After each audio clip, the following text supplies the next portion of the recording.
Assalamualaikum warahmatullahi wabarakatuh. Saya Dania Oktaviani, NIM 430202084. Izin bertanya, apa perbedaan Al-Quran dan hadis? Baiklah, saya akan menjawab pertanyaan yang pertama.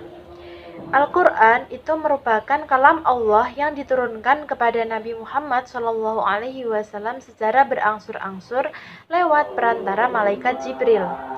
Sedangkan hadis merupakan segala perkataan, perbuatan, maupun persetujuan dari Nabi Muhammad SAW.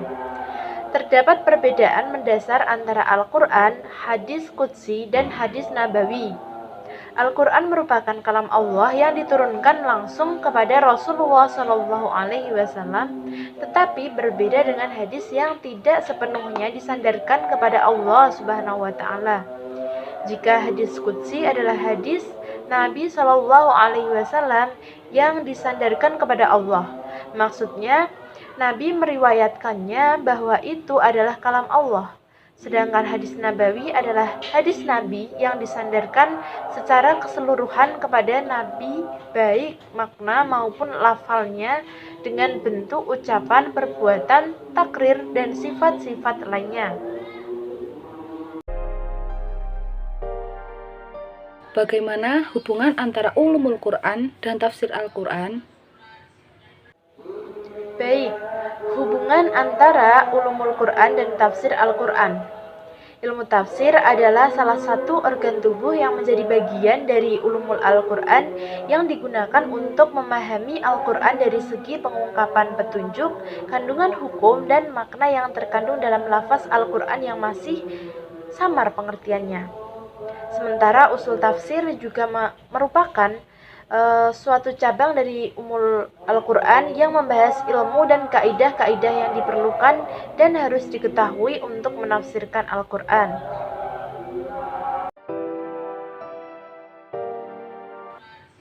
Mengapa wahyu yang diturunkan kepada Rasulullah diberikan secara berangsur-angsur?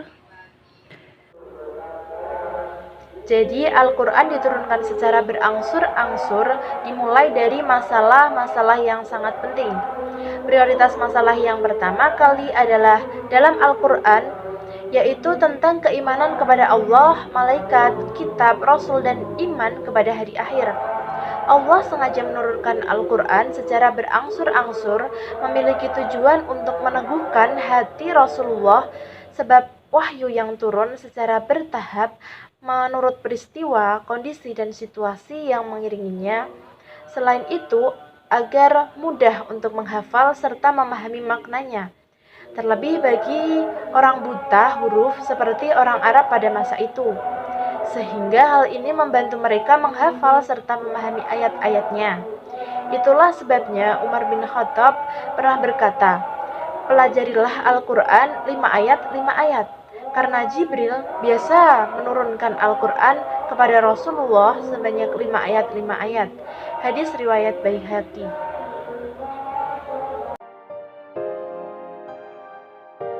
Apa perbedaan nuzulul Quran dan Lailatul Qadar? Perbedaan nuzulul Quran dan Lailatul Qadar.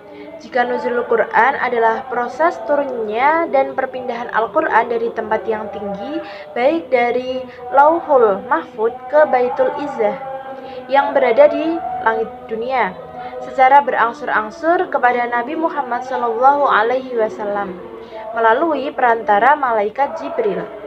Sedangkan Lailatul Qadar adalah malam yang mulia. Kemuliaan Lailatul Qadar lebih baik dari 1000 bulan.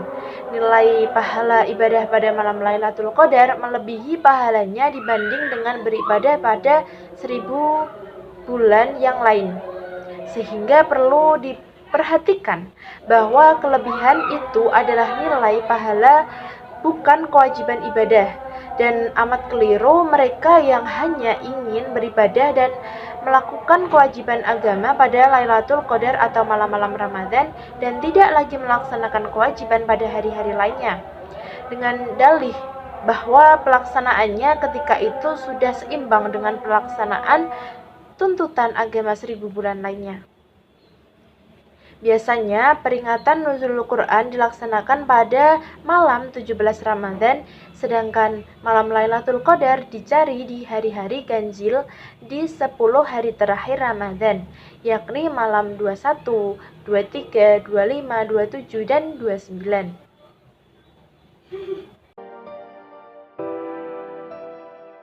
Kemudian, selain ilmu asbabun nuzul, adakah ilmu lain untuk memahami kandungan Al-Quran? Ada. Ilmu selain ilmu asbabun nuzul, itu ada ilmu untuk memahami kandungan Al-Quran lainnya, seperti ilmu lughat atau ilmu untuk mengetahui arti setiap kata Al-Quran, ilmu nahwu, tata bahasanya, ilmu sorof, perubahan bentuk katanya, ilmu fikih, hadis, usul fikih, dan ilmu-ilmu lainnya. Tetapi, di antara ilmu-ilmu tersebut, asbabun nuzul menjadi cara atau metode yang paling akurat dan kuat memahami kandungan Al-Quran.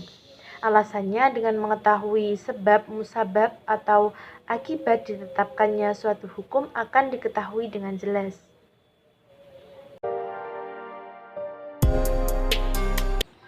Mengapa ayat yang pertama kali turun tidak diletakkan di bagian awalan Al-Quran? Oke, seperti yang kita ketahui bahwa ayat-ayat Al-Quran diturunkan secara berangsur-angsur dan menyesuaikan dengan peristiwa yang ada di masyarakat. Jika ayat-ayat Al-Quran disusun sesuai dengan masa turunnya, maka hubungan uraian antara satu ayat dengan ayat lainnya tidak akan sesuai, karena ayat-ayat tersebut belum terselesaikan dengan sempurna.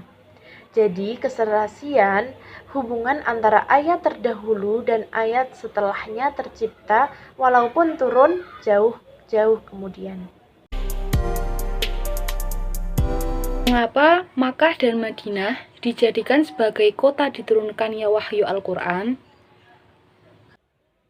Jadi, wahyu Al-Quran itu diturunkan pada kondisi yang tepat. Kondisi di mana Makkah dan Madinah saat itu berada di zaman jahiliyah yang mempunyai akhlak keji dan hina. Oleh karena itu, Allah menurunkan Al-Quran di Makkah dan Madinah untuk memberi petunjuk dan untuk memulihkan akhlak buruk masyarakat pada masa itu.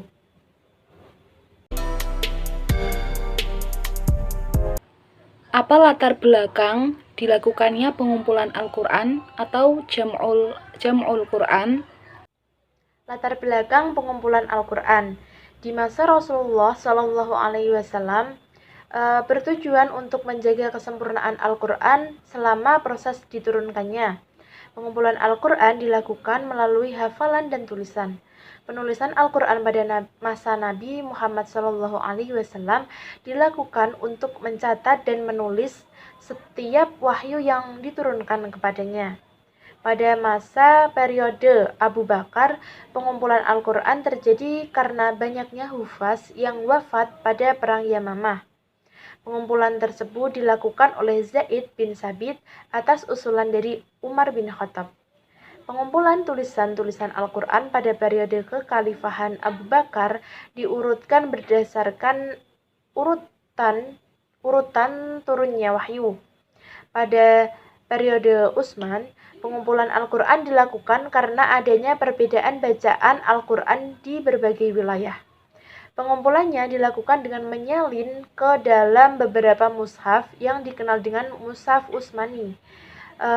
Pengumpulan tulisan-tulisan Al-Quran pada masa kekhalifahan Utsman bin Affan diurutkan berdasarkan dengan tertib ayat maupun surahnya, sebagaimana yang ada sekarang ini. Apa hikmah atas turunnya Al-Quran dengan 7 huruf atau sab'u ahruf?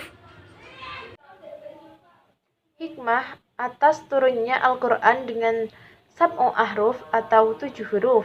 Yang pertama, untuk memudahkan bacaan dan hafalan bagi bangsa-bangsa yang mempunyai dialek masing-masing dan belum terbiasa menghafal syariat, apalagi mentradisikannya. Yang kedua, menjadi bukti mukjizat Al-Quran bagi kebahasaan orang Arab. Dan yang ketiga, Dan yang ketiga, kemukjizatan Al-Quran dalam aspek makna dan hukum-hukumnya memberikan peluang luas untuk dapat disimpulkan berbagai hukum.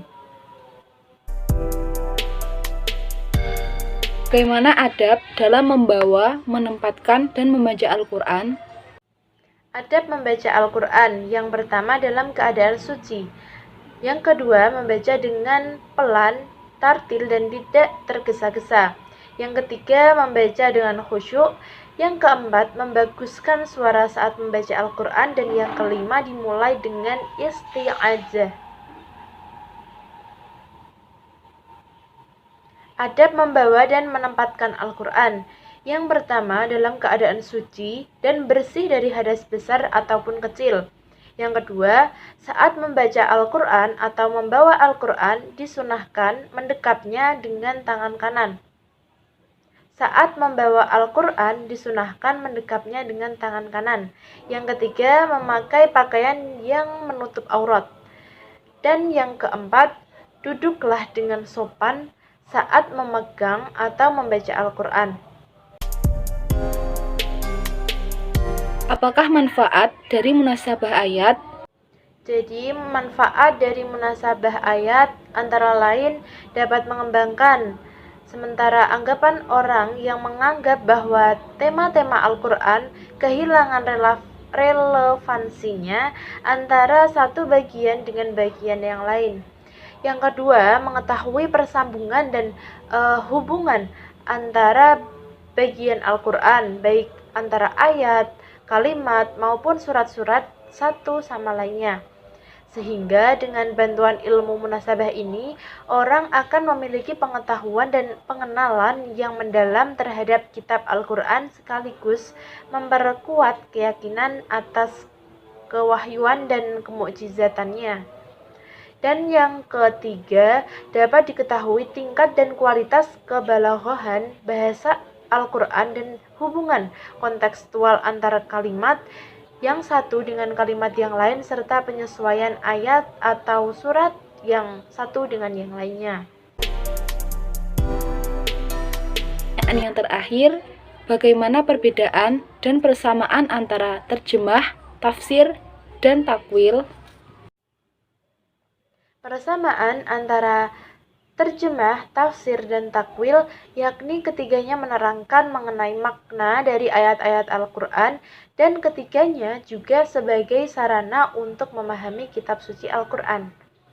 Sedangkan perbedaan dari ketiganya yakni terjemah lepas dari bahasa semula, sedangkan tafsir dan takwil kadang masih dalam bahasa semula.